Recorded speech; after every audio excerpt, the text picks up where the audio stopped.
Hi, my name is Beth with You the Writer at www.rebuildwasteplaces.com/You the Writer. And today we are going to be talking about inserting page numbers in Microsoft Word. And I want to let you know that it can be challenging, but it's doable, and I've learned some secrets to this and I want to pass it along.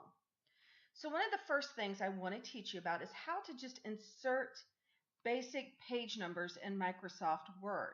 So how we're going to do this is I'm going to click up here into the header section, and it also reveals the footer right above there.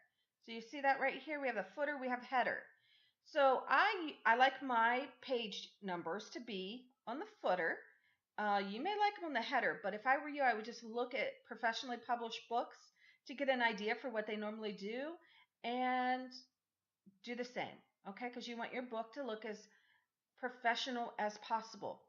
Another thing is before you begin inserting page numbers and get very worked up about how Microsoft Word confuses you with page numbers, you need to understand something. You're going to need section breaks, especially between chapters. And if you look over here, this is my navigation page where I'm circling with my cursor.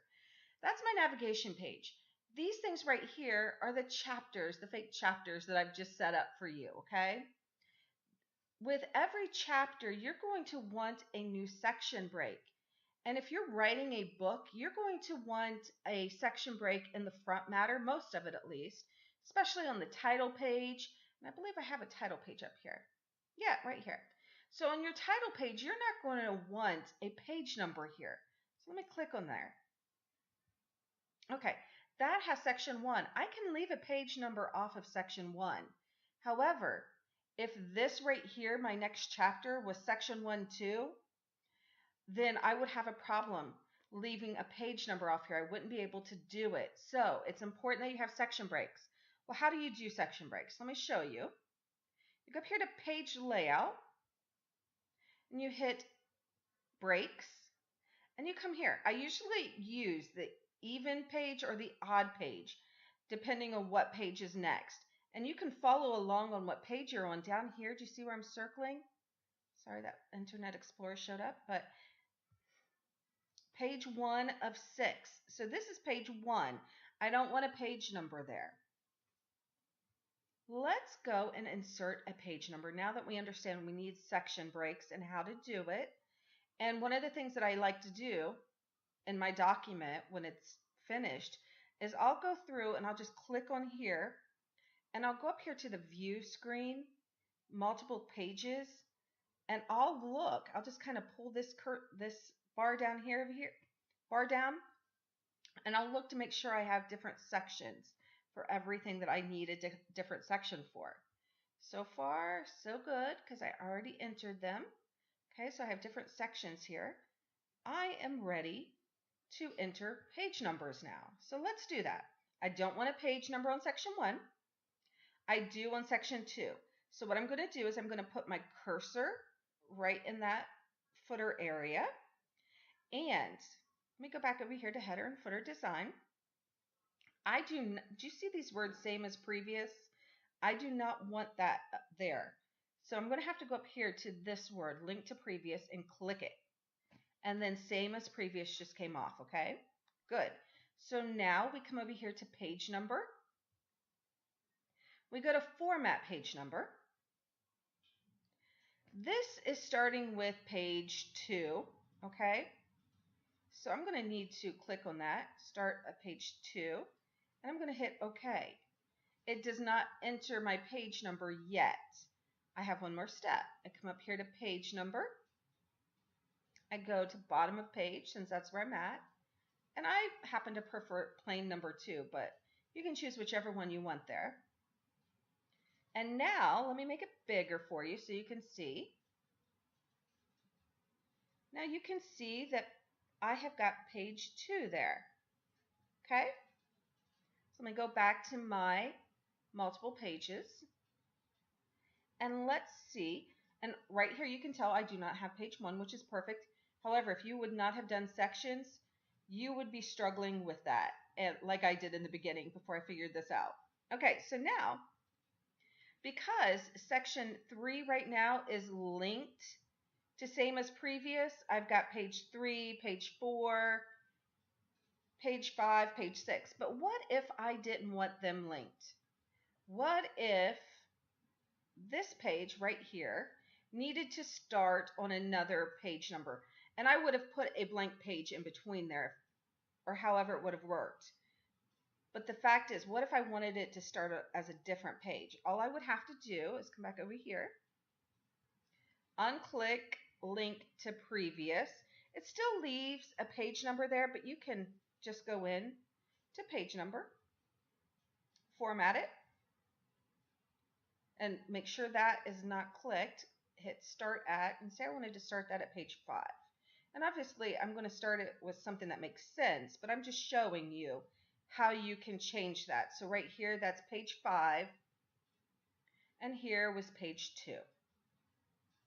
So now you understand how to put in page numbers. You need to have a few page number facts and tips. So let me make that a little bit bigger for you so we can take a look at that. Okay. You don't want page numbers on most of the front matter, like I've said before. You don't want it on the title page. You don't want it on any blank pages. You want it on where your writing is going to be. You don't want it on the table of contents. So anything that you don't want it on in the front matter, make that section 1. Okay? So just go through and keep that all as section 1. Then you're going to begin your page numbers wherever your writing starts. So if it started with your introduction or your acknowledgments, however, make that part section 2. If you have blank pages in your book, you don't want them to be numbered. So that needs to be its own section. So you may be going in and putting in a lot of sections, okay? That's okay. You can have as many sections as you want. Also, you need to know something about a printed book. This isn't for Kindle, but for a printed book, you're going to want every chapter, every new chapter, the heading, to start on an odd page. You're also going to want your dedication page, your table of contents, acknowledgments, forward, introduction, your endnotes, references, your author page if you have one. You want it to start on an odd page. I advise that you take a look at some professionally published books. I always keep some nearby. And you can see that they do the same thing. But this is the thing. Your chapters aren't always going to end perfectly and begin on odd pages. So you're going to need to insert blank pages in between. And if you notice in books that you've read, printed books, they do this. And I never knew why before, and I really didn't give it any thought until I started self-publishing. So I advise that you just take a look through books and see that they are practicing that they do this. And the reason for it is that everything's going to start on the odd page, which is going to be on the right. And if you insert section breaks either on the next odd page or the next even page, it just depends on where it's going to fall. And you can pay attention to this screen down here and it'll let you know. It's going to make your process so much easier. So when you're writing a book, if you're writing an entire chapter book, as you go, if you kept it on the same document, you should, at the end of each chapter, insert new section breaks. And when you come to the point where you're going to do your page numbering, it'll be so much easier. That's just my thoughts. Now, some of my helpful suggestions that I have learned that apply to me, you may want to do something different, is that I always wait until the very end till I'm ready to edit my document before entering page numbers. And the reason why I do this is because page numbers, entering them in the beginning can be frustrating, and I move my document around so much. I don't want to be looking at that and thinking, what is that page number not matching with this, or something's off. I just wait to the very end, and it will not hurt, and you won't lose any precious writing time worrying about stinking page numbers in Microsoft Word. And another thing that you want to do is you want to use this page navigation view and go through your chapters. Okay, so how do I do that? You go up here to view, and you just make sure the navigation pane is checked. And right here, these are all your chapter headings. And the way that they get inserted is this area right here that reads helpful suggestions. Let me show you. Go to the home screen. See how that says heading 1? Heading 1 and heading 2, I believe, as well, will be part of your chapters, and they'll also be part of your table of contents, okay? So use this. It's so helpful. When you use this, go through your chapters. What I'll do is I'll go through it, and I will click on the footer, and I'll just check to see that this is its own section, and I'll just kind of go through each one and check on, see if it's still clicked. Of course not. And just make sure it's its own section. This is just keeps you from having to scroll through your entire document. And also just another piece of advice, just make sure you're using this to help you, okay? It's just going to make it so much simpler. The page numbers in the far left-hand corner. Always check to make sure the sections aren't linked or continuous, and that's what I was showing you right here. Let me just show you again. Make sure they're not linked or continuous where you don't want them to be linked or continuous. Okay, some places you will want that to be.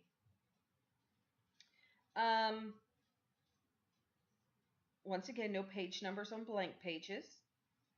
If you have a blank page before a chapter, just make that a new section because you can have as many sections as you want. And one thing that I do is when I'm done inserting my page numbers, and this is, it can be time consuming for an entire book. I'll be really honest with you. I go through every single section using this just to make sure the page numbers are correct, and I match it up with this down here. Okay, it takes time. Rewatch this video when you need to. Feel free to contact me, you the writer, rebuildwasteplaces.com. You can email me at coolbesader26@aol.com, and I would love to hear from you. You can leave a comment about this video, and if you have a better way, tell me. I would love to hear it. Thank you so much for listening.